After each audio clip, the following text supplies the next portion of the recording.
Olá, boa tarde, tudo bem? Eu espero que sim. Estamos aqui retomando, continuando a nossa série de estudos bíblicos com a nossa temática Sim, eu faço parte. Sim, eu faço parte, vivendo por uma igreja avivada, santa, bíblica, agradável, ativa, crescente, contemporânea e missionária. Hoje estamos de volta, tivemos aí algumas situações, interrompemos aqui os nossos estudos por 2 semanas, mas estamos de volta. E eu quero continuar, então, essa nossa série, falando hoje sobre o tópico Vivendo por uma Igreja Crescente, vivendo por uma Igreja Crescente. Quando nós falamos em igreja crescente, logo nos vem à mente um tema muito discutido já há tempos e principalmente hoje em dia, no meio das igrejas, que é justamente este tema, o crescimento da igreja. Então nós podemos descobrir algo interessante se formos dar uma olhada neste tema. Que quando se fala, sobre o crescimento da igreja, todo mundo sem exceção, todo mundo tem uma receita para a igreja crescer, todo mundo tem um método para a igreja crescer, todo mundo tem um planejamento para a igreja crescer, todos têm sistemas e meios com fins e afins, uns mais eficientes do que os outros, e cada um tem um ministério, por exemplo, que dá mais resultado do que o outro. Mas o problema, nestas receitas prontas é que elas não funcionam para todo mundo. A experiência de um sempre será a experiência daquele, a experiência de outro sempre será a experiência do outro. Mas uma pergunta que nos resta, ou algumas perguntas, seria, por exemplo, duas, para a gente iniciar. O que realmente podemos fazer em meio a esta situação, em meio a estas realidades, de frente para estas realidades, o que nós podemos fazer? Como realmente podemos viver? Como podemos ser uma igreja crescente? É importante lembrar que não há métodos, como eu já disse, planejados, prontos, para isso. Aquilo que dá certo para um não dá certo para outro. Biblicamente, e essa é a nossa intenção, olharmos para a Bíblia, o que Jesus fala, a respeito desta possibilidade, o que a Bíblia fala a respeito desta possibilidade do crescimento. O primeiro texto que eu gostaria de lembrar é o Evangelho de João, capítulo 17, versículos 21 e 23. Evangelho de João, capítulo 17, versículos 21 e 23. Jesus fala assim: para que todos sejam um, e que eles também estejam em nós e sejam levados à plena unidade, para que o mundo saiba e creia que tu me enviaste e os amaste. Interessante que, se formos pensar em crescimento, como nós podemos viver por uma igreja crescente, não dá para ignorar a unidade. Uma igreja só caminhará rumo a um crescimento bíblico verdadeiro, sadio, se ela estiver em unidade. E Jesus fala isso aqui em João 17, parte da sua oração sacerdotal. Ele estava orando aí pelos seus discípulos e ele coloca isso: Pai, eles precisam ser um só, eles precisam ter uma unidade. E eles precisam estar em nós, eles precisam descobrir esta unidade. E aí então, Pai, o mundo saberá, o mundo irá crer que o Senhor me enviou e que o Senhor os tem amado através deste favor, deste benefício na vida deles. E Jesus sempre firmou, as bases da igreja, e ali em Mateus 16, 18, Jesus coloca que a principal base é ele mesmo. Jesus fala a Pedro, respondendo ali durante uma argumentação dele mesmo para os discípulos. Jesus coloca dizendo: olha, Pedro, eu estou lhe dizendo que você é Pedro. Só que eu sou a rocha, eu sou a pedra, e sobre mim mesmo, Pedro, eu edificarei a minha igreja, e as portas do inferno jamais vão prevalecer, jamais vão vencer esta igreja. Então, seguindo esta linha de raciocínio, vamos recordar como era a convivência ali dos primeiros cristãos lá em Jerusalém no primeiro século. O texto está em Atos 2, 42 e 47. Atos 2, 42 e 47, que diz assim: e eles, né, então os apóstolos e aquela comunidade que começou a se reunir ao redor deles, o texto diz: eles se dedicavam ao ensino dos apóstolos, à comunhão, a partir do pão e às orações.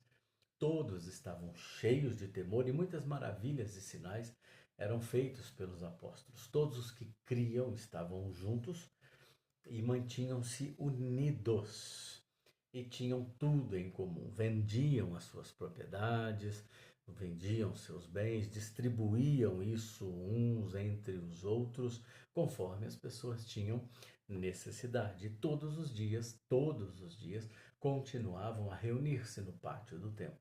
Partiam o pão de casa em casa e juntos participavam das refeições com alegria e sinceridade de coração e louvavam a Deus, tendo a simpatia de todo o povo, e o Senhor lhes acrescentava dia a dia os que iam sendo salvos. Crescimento. Mas a base para o crescimento, primeiro era lógico, era a fé em nosso Senhor Jesus Cristo, a fé nos ensinos do nosso Senhor Jesus Cristo, a aceitação destes ensinos e depois a vivência destes ensinos e, além disso, depois a unidade. Esta primeira comunidade cristã, esta primeira comunidade de salvos aqui do Novo Testamento, ela vivia em unidade. O texto enfatiza: todos juntos viviam, todos participavam, todos louvavam a Deus, todos contavam com isso. Unidade. A Bíblia, ela fala muito sobre unidade cristã, e esta unidade não só tem marcas próprias, como produz marcas na vida da igreja. E não podemos, né, jamais nos esquecer de onde começam esta unidade e estas marcas. Ali em Romanos 12, 5, o texto do apóstolo Paulo está dizendo: assim também em Cristo, Romanos 12, 5, assim também em Cristo, nós que somos muitos, formamos um corpo, o corpo de Cristo, a igreja, e cada membro está ligado uns aos outros. E em 1 Coríntios 12, 27, o apóstolo Paulo diz assim: olha, vocês são o corpo de Cristo, e cada um de vocês individualmente é membro deste corpo. Então, a unidade, ela precisa estar presente na vida da igreja, só que onde começa a unidade, ela gera responsabilidades. Então, a gente precisa entender que a unidade precisa estar presente, mas a unidade também traz responsabilidades. Então, vivendo por uma igreja crescente, é viver na unidade, é viver em responsabilidade e entender que Jesus é a base desta unidade. Jesus é a base da unidade da igreja. Não é nada, ninguém, outra coisa qualquer, somente Jesus Cristo. Então, Jesus é a base da unidade. A unidade começa na minha vida e através de Jesus. A unidade precisa ser uma verdade na minha vida. A unidade é minha responsabilidade. A unidade precisa marcar a minha vida. Esta é uma temática bem interessante, então, assim, para não delongar demais os estudos, eu vou citar os tópicos e vou citar as referências. E aí você, enquanto estiver assistindo, você pause, né, e leia as referências para entender a temática de cada um dos tópicos, dos subpontos aqui colocados. Porque eu gostaria de trabalhar agora quais são as marcas produzidas pela unidade na vida da igreja. Quais são as marcas produzidas pela unidade na vida da igreja? Então, 9 pontinhos aqui, por isso que eu não quero ler todas as referências, só vou citá-las. Em primeiro lugar, a unidade tem a sua base na comunhão de todos os verdadeiros crentes.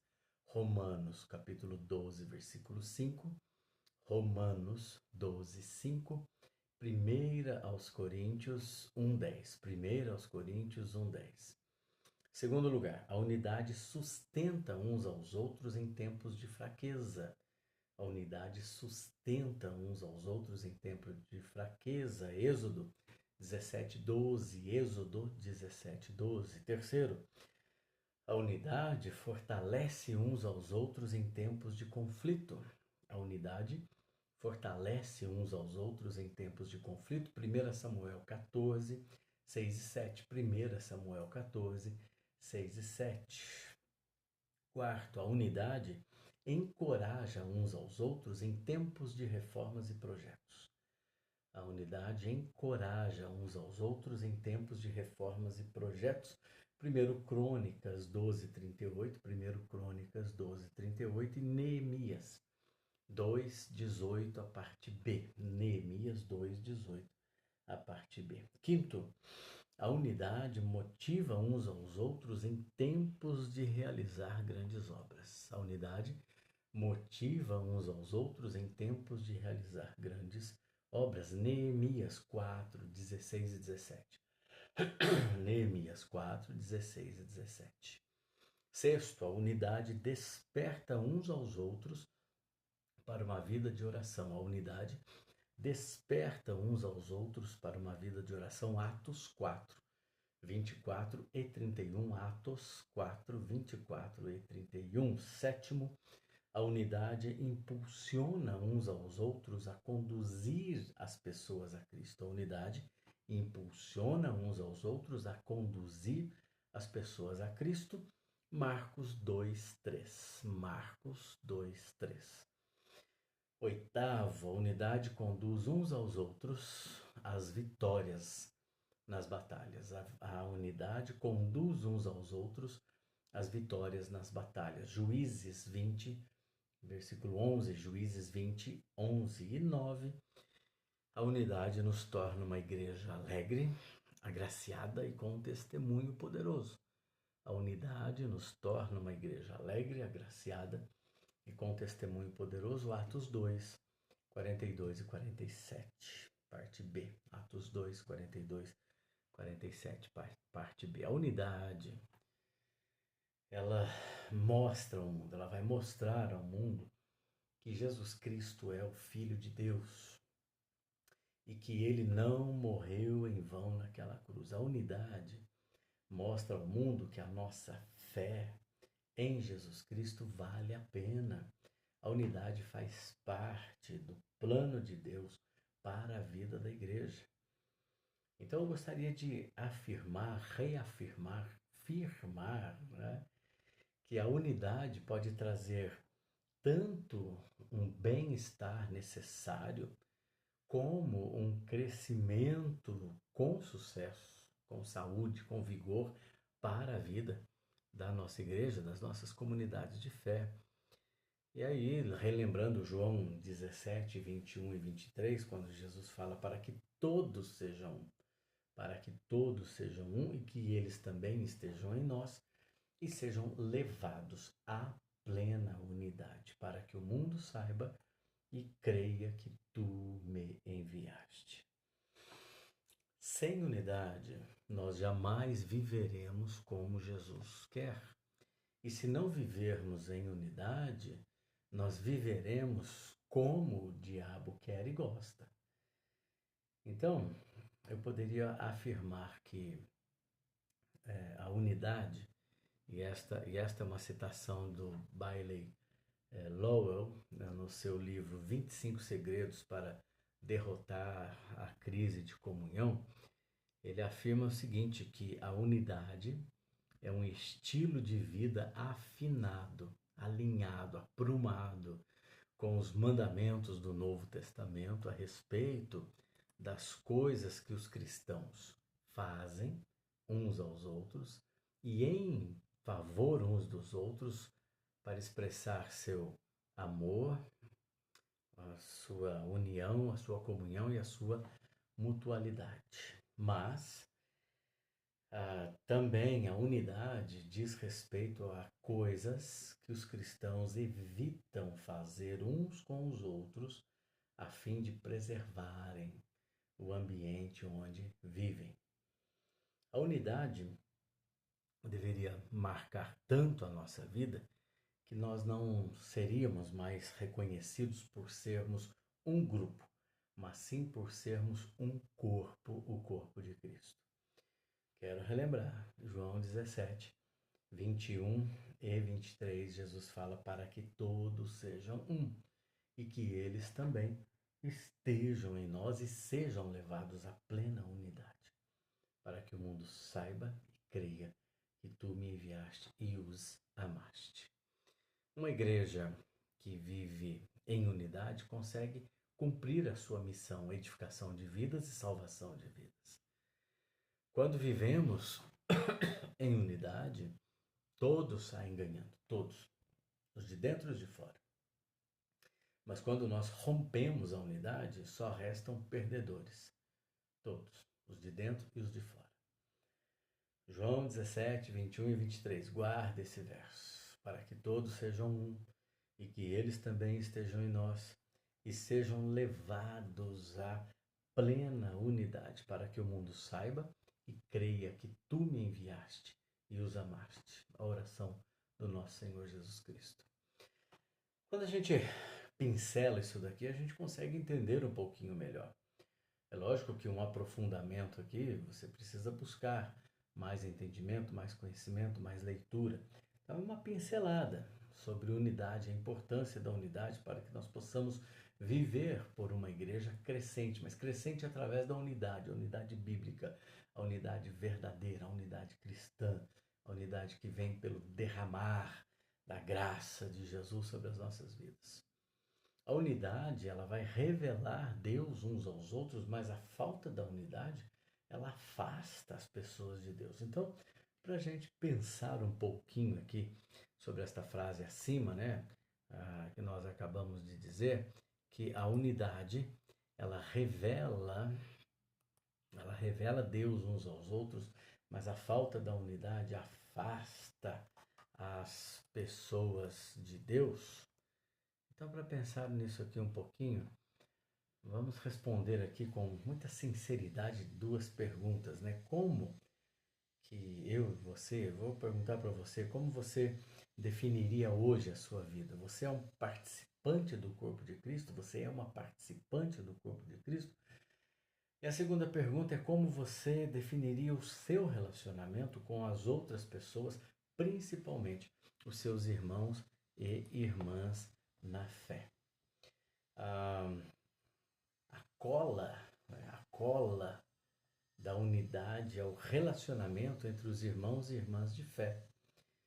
E é por isso que o salmista ali no Salmo 133, Salmo 133, 1, ele começa com uma exclamação, uma interjeição aqui de espanto, ele fala ó, né? Mas o original é ó.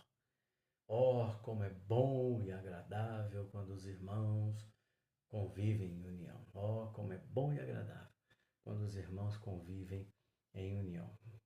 E quando esta unidade é aparente, algumas outras características são marcantes, são perceptíveis na vida da igreja. Eu creio que aqui umas 6 importantes qualidades marcantes, características perceptíveis são: primeiro, os membros são comprometidos com a igreja em que são membros. Segundo, os membros gastam tempo juntos uns com os outros. Terceiro, os membros têm boa comunicação uns com os outros. Quarto, os membros expressam apreciação uns pelos outros. Quinto, os membros têm um compromisso espiritual com Deus e uns com os outros. E sexto, os membros são capazes de resolver os problemas e as crises uns com os outros. Uma verdade para todos nós é que Deus, ele não está brincando com o projeto que ele tem no coração chamado igreja. Mateus 16, 18, Jesus fala: olha, Pedro, Você é Pedro, você é Petrus, né? Você é lasquinha da rocha, mas eu sou a rocha. Jesus fala, eu sou a Petra. Eu sou aquela que sustenta, aquele que sustenta, aquele onde todo edifício se ergue sobre mim, Pedro, sobre a minha vida, através do meu sangue. Eu vou construir, eu vou edificar a minha igreja e as portas do inferno jamais poderão vencê-la. Deus leva, eu penso que isso é uma verdade, Deus leva os propósitos dele muito a sério. Eu penso que ele espera que nós também levemos a igreja a sério. Nós podemos começar a fazer valer a pena a nossa unidade e o exercício da comunhão cristã, a fim de que a nossa igreja, a fim de que cada comunidade de fé seja uma igreja crescente através da unidade, através da verdadeira unidade. Qualquer igreja só floresce se houver unidade. Qualquer igreja só crescerá se houver unidade. Então, o que nós podemos aprender vivendo em unidade? Como realmente podemos ser e viver por uma igreja crescente? Em primeiro lugar, e aqui é a mesma coisa, são várias referências, eu vou apenas citar os subpontos e citar as referências. Eu gostaria que você parasse, né, no momento da transmissão e lesse essas referências. Então, respondendo à pergunta, como realmente podemos ser e viver por uma igreja crescente? Em primeiro lugar, quando vivemos em unidade, que nós já falamos até aqui, nós aprendemos a valorizar os relacionamentos. Relacionamentos não podem ser descartados. Então, quando nós vivemos em unidade, nós aprendemos a valorizar os relacionamentos. 6 subpontos aqui. Primeira coisa, amem-se uns aos outros. Amem-se uns aos outros. João 15:12, Romanos 12:10 e 1 Pedro 4:8. Segundo lugar, aceitem-se uns aos outros. Aceitem-se uns aos outros. Romanos 15:7. Terceiro, saúdem-se uns aos outros. Saúdem-se uns aos outros. Romanos 16:16. 1 Coríntios 16:20. 1 Pedro 5:14. Quarto lugar, tenham igual cuidado uns pelos outros, tenham igual cuidado uns pelos outros. 1 aos Coríntios 12:25, a partir do 25, 1 Coríntios 12, a partir do 25. Quinto, sujeitem-se uns aos outros, sujeitem-se uns aos outros, Efésios 5:21. E sexto, suportem-se uns aos outros. Parece ser mais difícil, é mais necessário. Suportem-se uns aos outros. Efésios 4:2. Então, como nós podemos realmente ser e viver por uma igreja crescente? Em primeiro lugar, quando vivemos em unidade, nós aprendemos a valorizar os relacionamentos. Em segundo lugar, quando vivemos em unidade, nós aprendemos a proteger a igreja contra a destruição.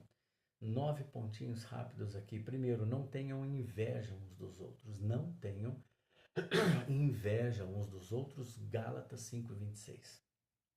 Segundo, deixem de julgar uns aos outros. Parem de julgar uns aos outros. Mateus 7:1, Romanos 14:13. Terceiro, não se queixem uns dos outros. Vamos parar com essa murmuração. Não se queixem uns dos outros. Tiago 5:9. Quarto, não falem mal uns dos outros. Não falem mal uns dos outros. Tiago 4:11. Quinto, não mordam, e esse aqui é engraçadinho, mas Paulo usa esses termos aqui, não mordam e não devorem uns aos outros.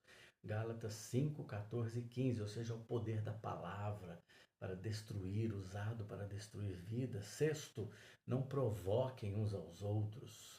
Não provoquem uns aos outros. Gálatas 5:26.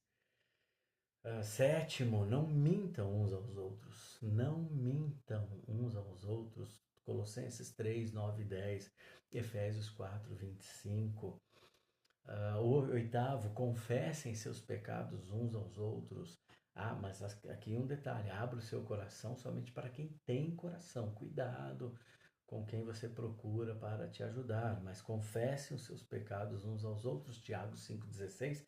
E o nono, perdoem-se, perdoem-se uns aos outros, perdoem-se mutuamente, Efésios 4, 31 e 32 e Colossenses 3, 12 e 13. Terceiro, quando vivemos em unidade, nós aprendemos a contribuir para o crescimento uns dos outros. Quando vivemos em unidade, nós aprendemos a contribuir para o crescimento. Quando vivemos em unidade, nós aprendemos a contribuir para o crescimento uns dos outros. Primeiro, edifiquem-se uns aos outros. Edifiquem-se uns aos outros. Romanos 14, 19. Não é para destruir uns aos outros. Edifiquem-se. Então, Romanos 14, 19. 1 Tessalonicenses 5, 11. Ensinem uns aos outros. Ensinem uns aos outros. Colossenses 3, 16. Encorajem uns aos outros. Encorajem uns aos outros. Hebreus 13, 12 e 13. Hebreus 3, 12 e 13. Aconselhem-se uns aos outros. Aconselhem-se. Romanos 15, 14. Colossenses 3, 16. E falem entre vocês com salmos, hinos e cânticos espirituais. É para evitar as outras coisas. Então, falem entre vocês com salmos, hinos e cânticos espirituais. Efésios 5, 19 e 20. Quarto e último. Quando vivemos, respondendo a pergunta, como podemos ser e viver por uma igreja crescente. Quarto, quando vivemos em unidade. Então, sempre através da unidade, nós aprendemos a servir uns aos outros. Primeiro, sirvam uns aos outros. Gálatas 5,13, 1 Pedro 4,10. Segundo, levem os fardos pesados uns dos outros. Levem os fardos pesados uns dos outros. Gálatas 6,2. Terceiro, sejam hospitaleiros entre vocês. Recebam-se entre vocês, sejam hospitaleiros. 1 Pedro 4,9. Quarto, sejam bondosos uns para com os outros. Sejam bondosos uns para com os outros. Efésios 4, 32. E finalmente, orem uns pelos outros. Orem uns pelos outros. Tiago 5, 16. Então, para terminar, sim, é possível. Nós podemos sim viver por uma igreja crescente através da unidade. Vivendo por uma igreja crescente. Sim, eu faço parte.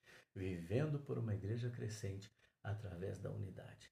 Isso pode ser, sim, uma realidade em nossas vidas.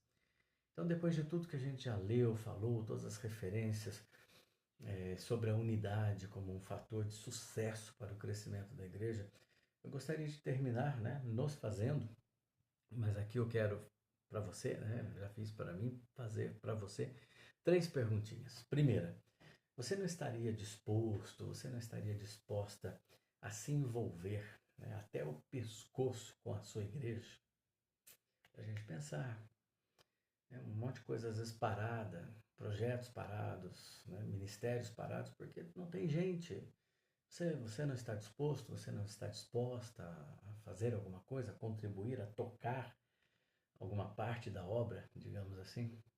Segundo, você não estaria disposto, você não estaria disposta a fazer o que for necessário para que a sua igreja seja uma igreja avivada, santa, bíblica, agradável, ativa, crescente, favorecendo a unidade entre nós?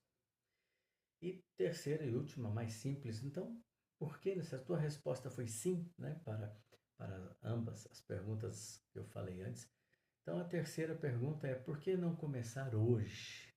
Comece hoje a fazer algo diferente. A unidade, e eu preciso falar isso mais uma vez, a unidade pode trazer tanto o bem-estar como um crescimento com sucesso para a vida da nossa igreja. Agora preste atenção, uma mensagem de alerta, Falamos tudo aqui de coisas boas que precisam existir em nossa igreja, mas muitas vezes existem coisas ruins.